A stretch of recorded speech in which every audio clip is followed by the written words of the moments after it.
Merci Madame la maire. Je souhaitais revenir très rapidement sur l'intervention de Julien Bainvel qui a quand même cité un mot qui m'interpelle. Vous avez dit qu'on allait mettre des habitants dans une situation proche dans une sorte d'enfer. Mais c'est vraiment une vision datée et dogmatique. C'est une vision où, d'une certaine manière, la voiture est hégémonique, mais c'est surtout une vision à très court terme qui met sous le tapis les enjeux traversés par notre société, par notre ville. C'est, d'une certaine manière, une modernité en trompe-l'œil.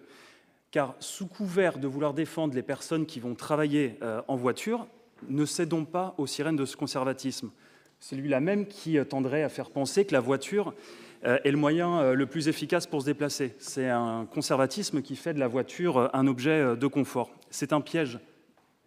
C'est un piège car il nous enferme dans un objet en métal d'1,5 tonne et qui nous coûte extrêmement cher. Si nous avions cédé à ce conservatisme, Madame la maire en a parlé tout à l'heure, il n'y aurait jamais eu de réaménagement du cours des 50 otages, il n'y aurait jamais eu de réaménagement du boulevard de la Vendée avec l'arrivée du Busway, il n'y aurait jamais eu de réaménagement du cours Kennedy devant le château des Ducs de Bretagne avec le miroir d'eau. Les exemples sont nombreux. Alors juste quelques chiffres. La redistribution massive de l'espace public, c'est une nécessité. Pour comprendre, juste 4 chiffres. Chez nous, les déplacements en voiture, chez nous, à Nantes Métropole, ils se font seuls à 74%. 40% de ces déplacements à Nantes Métropole font moins de 3 km. En 2035, la population de Nantes Métropole va passer à 800 000 habitants, et toujours en 2035, sans changement de comportement de mobilité, Denis Taledec en a parlé, la circulation automobile se dégradera davantage avec une hausse de 11%. Alors, quel projet représente le mieux de notre vision à 2035 pour notre ville? Alors oui, c'est entre autres le futur point de Bretagne. Et oui, nous avions dit que la circulation automobile y serait maintenue. Mais j'ai un scoop. Pour gérer la 6e Île-de-France, c'est une matière complexe et il faut savoir faire preuve d'adaptabilité, notamment face aux contraintes techniques qu'un tel projet nous impose. C'est ce que notre opposition semble oublier.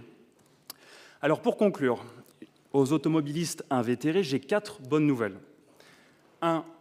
La voiture gardera une place, même si elle ne prendra plus toute la place. 2. Moins il y aura de voitures, plus le trafic sera fluide. 3. Être moins dépendant aux ressources fossiles, cela réduit l'anxiété économique. Et 4. Le report modal, ce n'est pas une action qui est physiquement douloureuse. Ça se passe généralement bien. J'ai quelques exemples. Alors oui, cher Julien Bainvel, pour conclure, à rebours de certaines postures erronées, nous nous inspirons positivement de ce qui a pu être fait voilà déjà 50 ou 60 ans dans d'autres grandes métropoles européennes pionnières. Je pense entre autres à Amsterdam, à Anvers ou à Copenhague. Nous activons notamment avec le point de Bretagne les imaginaires, car dans le fond, tout le monde veut une ville du contact, une ville créative, une ville plus verte, une ville où l'on est libre, une ville où un enfant peut se déplacer tout seul.